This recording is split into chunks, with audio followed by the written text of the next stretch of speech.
한일 관계 악화가 장기화하고 있습니다. 한일 관계의 회복을 위한 그리스도인들의 역할과 자세가 더욱 중요해지고 있는데요. 오늘 뉴스 더보기 시간에는 일본 선교와 한일 관계 회복을 위해 사역하고 있는 포항 기쁨의 교회 박진성 목사와 이야기 나누겠습니다.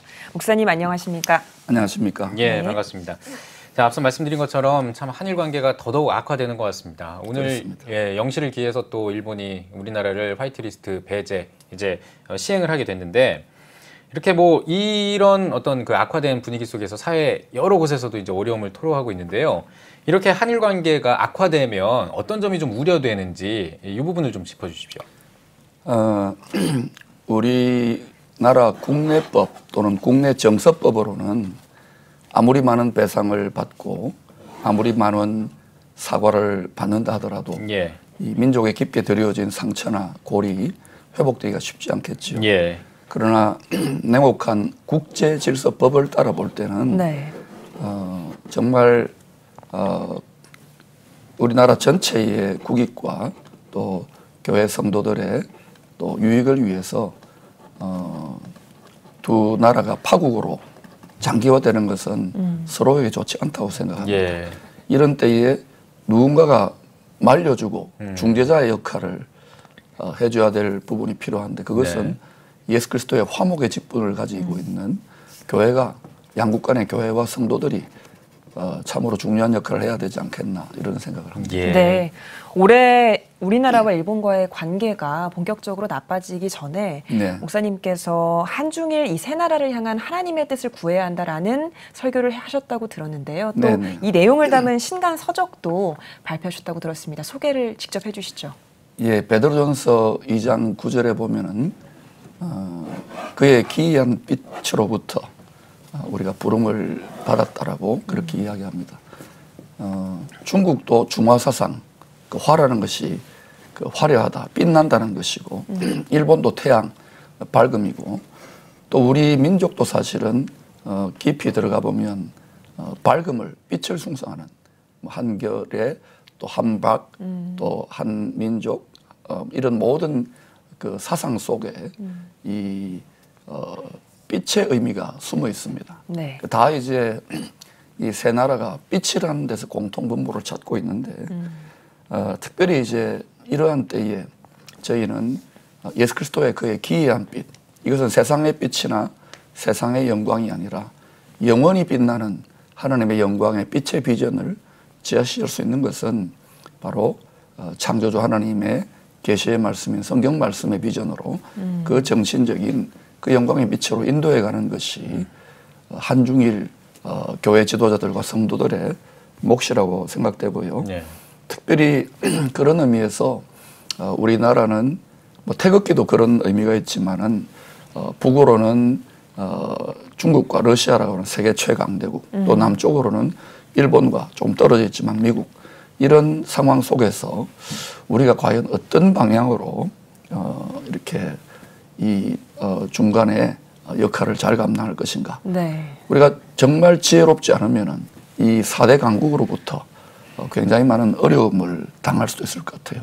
이럴 때에 우리가 하나님의 비전, 하나님의 지혜를 더욱더 구해야 되지 않겠나, 이런 생각이 듭니다. 자, 이제 한중일 동북아 3국 관계가 또 이제 앞으로 또 중요할 것 같은데, 그냥 뭐 사람의 생각이 아니라 이제 우리 믿음으로 또 우리 예수님의 뜻으로 어떤 식으로 이제 이 동북아 3국 관계가 가야 될지 그 지향점에 대해서 좀 말씀해 주신다면요. 사실은 지금 돌파구가 보이지 않지요. 한일 관계도 그렇고 남북 관계도 그렇고 또 4대 강국의 이 어떤 강력한 힘의 경쟁에서도 한치 앞을 모르는 일들이 일어나고 있죠. 불과 얼마 전에 또 우리 독도 상공에서 뭐 30대가 넘는 여러 나라들의 전투기가 대치하는 이런 일도 있었고, 이것은 이제 힘의 균형 또 질서를 재조정하는 그러한 필요를 지금 요청받고 있다는 생각이 듭니다.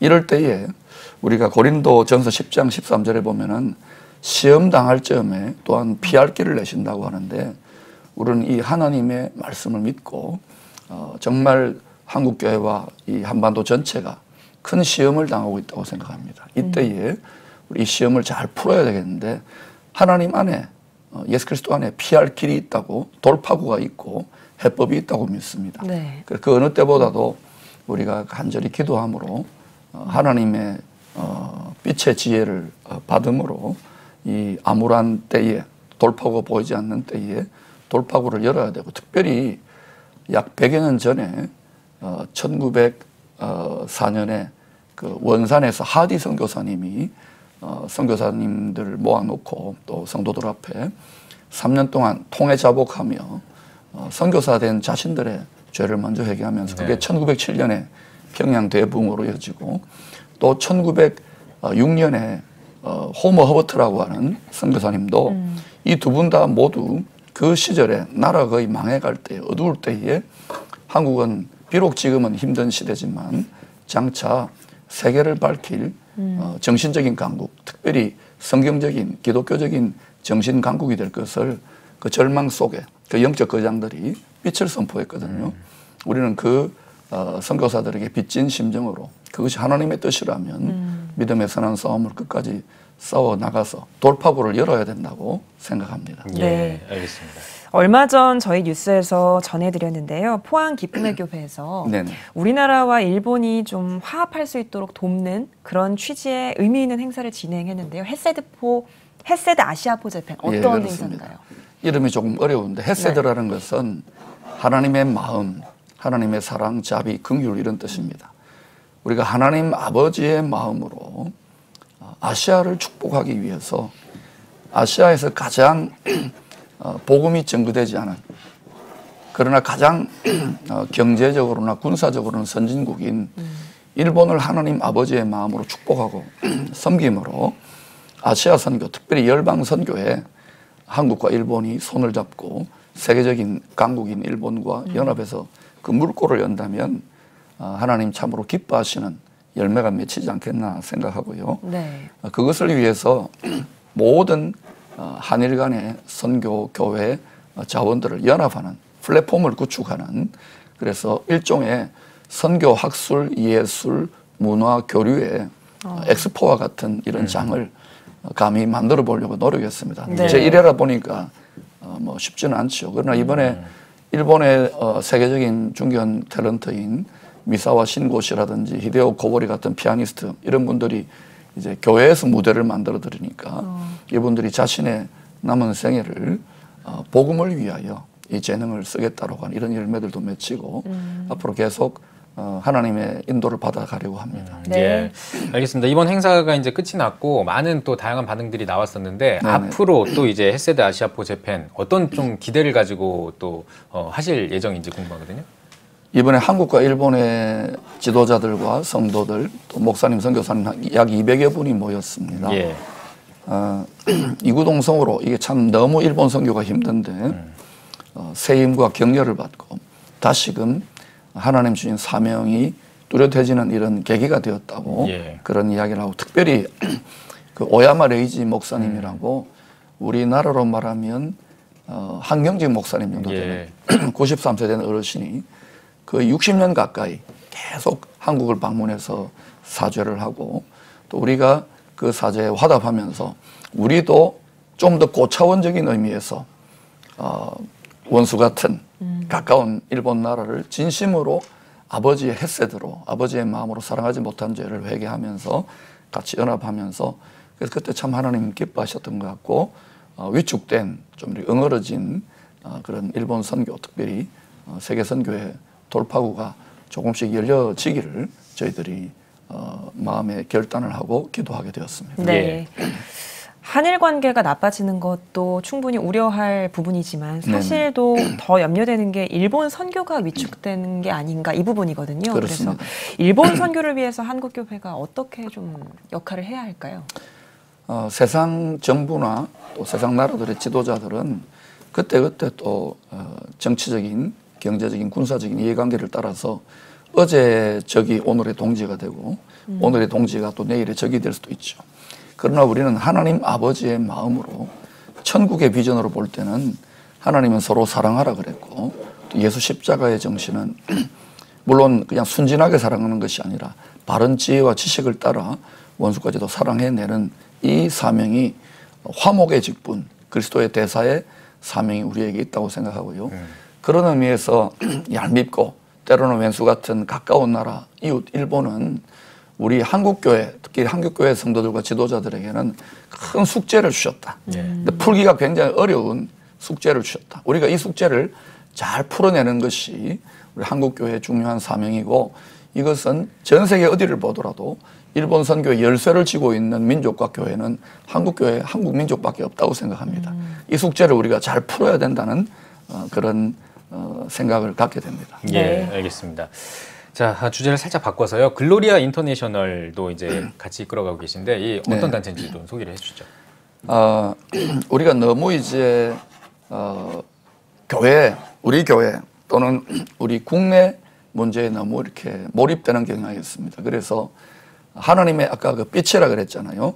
영광스러운 그 기이한 빛을 따라서 소위 이제 킹덤의 비전, 그 예수 그리스도의 다스림의 정신, 예수 그리스도의 말씀으로 빛을 밝히는 이런 의미에서 글로리아 미니스트리 인터내셔널, 그래서 이제 국제적인 리더들과 연합하고 같이 공조해서 특별히 일본을 돕고 또 하나님께서 우리에게 맡기신 세계선교의 사명을 감당해야 되겠다. 그래서 포항이 뭐 자그마한 도시고 또 변방이지만 또 변방에서 열방으로 또 골방에서 세계만방으로 이것이 성도와 교회에 맡긴 사명이기 때문에 글로리아 미니스트리 인터내셔널 지금 계속해서 국제적인 이런 취지에 공감하는 분들을 연합하고 있습니다. 네. 또 우리나라 앞에 놓인 이제 시대적인 과제가 있다면 통일일 텐데요. 네네. 복음 통일을 이루기 위해서 그리스도인은 어떤 자세로 좀 나아가야 할까요? 저는 분명히 통일은 하나님의 뜻이라고 확신을 합니다. 네. 뭐 젊은 세대들이나 어떤 일부 사람들은 이대로 분단을 이루자 그러지만 분명히 성경 말씀 에베소서 1장 10절은 모든 만물, 거기에는 남과 북도 포함될 모든 만물이 예수 그리스도 안에서 통일이 되는 것이 하나님 아버지께서 전능하신 분께서 정해놓으신 확정적인 뜻이라고 생각합니다. 그렇다면 이 한반도는 예수 그리스도 안에 통일이 이루어지는 것이 가장 바람직한 것이고, 이것은 어정쩡한 그러한 타협으로 이루어지는 평화가 되어서는 안 될 것입니다.